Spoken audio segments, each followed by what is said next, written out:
Desvivió a 2 maestras porque no lo dejaban entrar a la escuela en Michoacán. El joven fue identificado como Osmar N. de 15 y lo que pasó no fue un impulso cualquiera. Todo estaba planeado. Quédate porque aquí te la resumo en corto.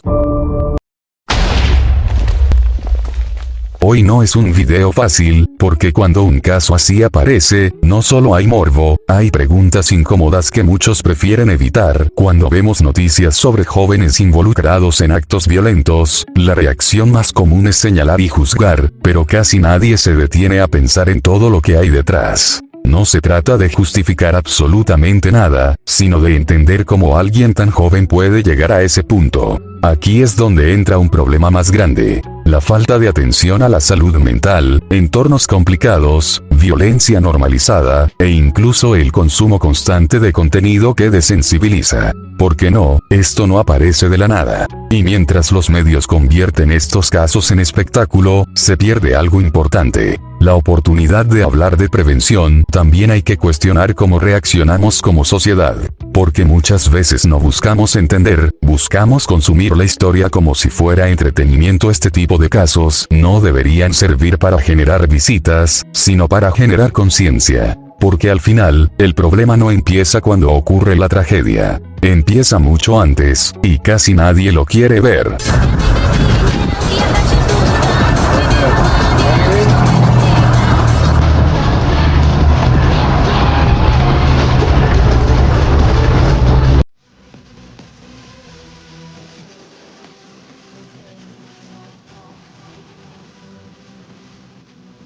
Ocurrió el día de ayer, 24 de marzo del 2026, en la preparatoria Anton Marenco en Lázaro Cárdenas. Era un día normal, hasta que este adolescente de 15 llegó al plantel. En la entrada, no le permitieron el acceso. Ahí, hubo un momento tenso y de molestia breve, pero fue suficiente para que todo se saliera de control. Porque minutos después, él regresó, pero ya no iba igual. Esta vez iba armado. Entró directamente al área administrativa y ahí agredió a 2 maestras, María del Rosario Sagrero de 36 y Tatiana Madrigal Bedoya de 37. La agresión fue directa, sin aviso, sin oportunidad de reacción.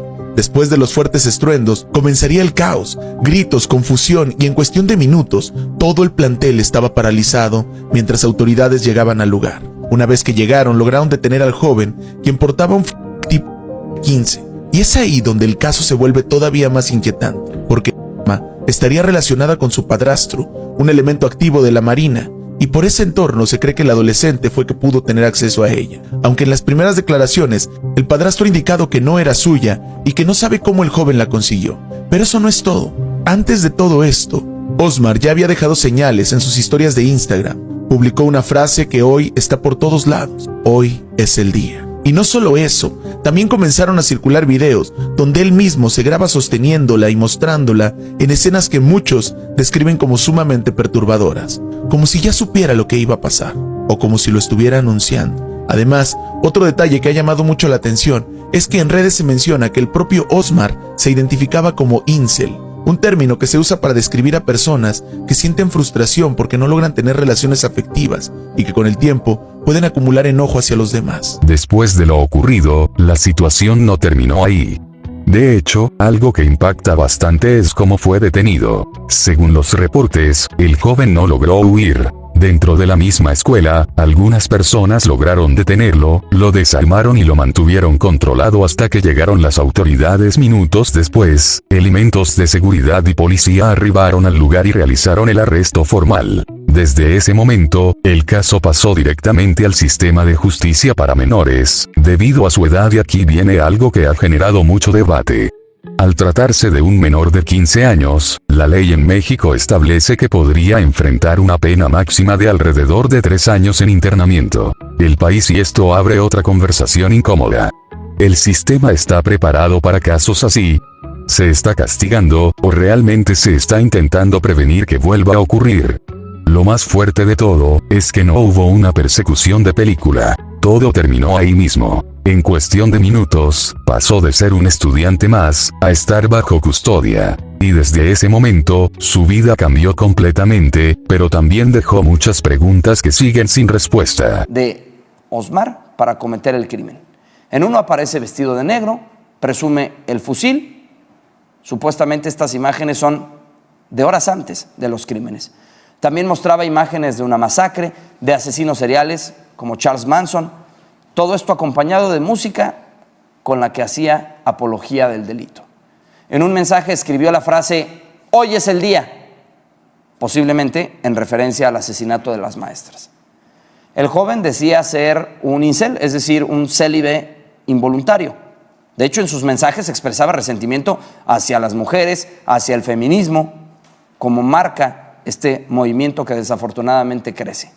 También había frases contra personas que, según él, le arruinaron la vida y merecían estar, cito, con el Creador. Este caso de Michoacán llegó a la mañanera hace unos minutos. La presidenta Sheinbaum lamentó lo ocurrido y dijo que preparan un programa de salud mental para secundarias y prepas. El caso de ayer es muy doloroso en muchos sentidos. Uno, pues la muerte de las maestras a manos de este jovencito con un arma larga. Todo parece indicar que ellas eran, pues, que ya había preparado y ellas eran las personas que estaba buscando.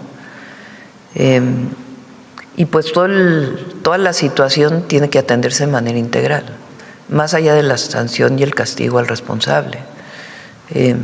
No queremos que estas situaciones, queremos que este sea un hecho aislado, que no se repita.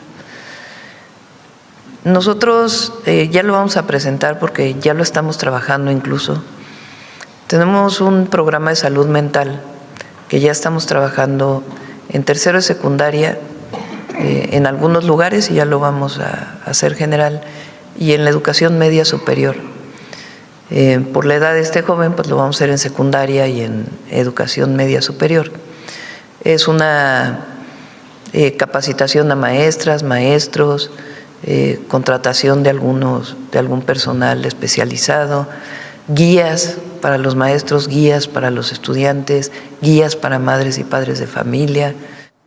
Y después de todo esto, lo que queda no es solo una noticia más, no es solo un caso que se va a olvidar en unos días, es una señal de que algo no está bien, porque cuando un joven de 15 años termina involucrado en algo así, el problema no es solo la persona, es todo lo que hubo antes y que nadie quiso ver, o que simplemente se ignoró. Y sí, es fácil pedir castigo. Es fácil llenarse de enojo. Pero lo difícil es aceptar que como sociedad también fallamos. Fallamos en detectar a tiempo. Fallamos en escuchar. Fallamos en darle importancia a cosas que parecían pequeñas, hasta que dejaron de serlo. Y mientras todo esto se vuelve tendencia por unos días, la verdadera pregunta sigue en el aire. ¿Qué va a cambiar después de esto? Porque si todo sigue igual, entonces no aprendimos nada. Y ese es el verdadero problema. Que estas historias se repiten, no porque sean inevitables, sino porque no hacemos lo suficiente para evitarlas. Así que más allá del impacto, del enojo o de la polémica, esto debería servir para algo más grande, para abrir los ojos, porque la tragedia no empieza cuando ocurre el hecho. Empieza mucho antes, y si no empezamos a mirar ahí, esto no va a ser la última vez.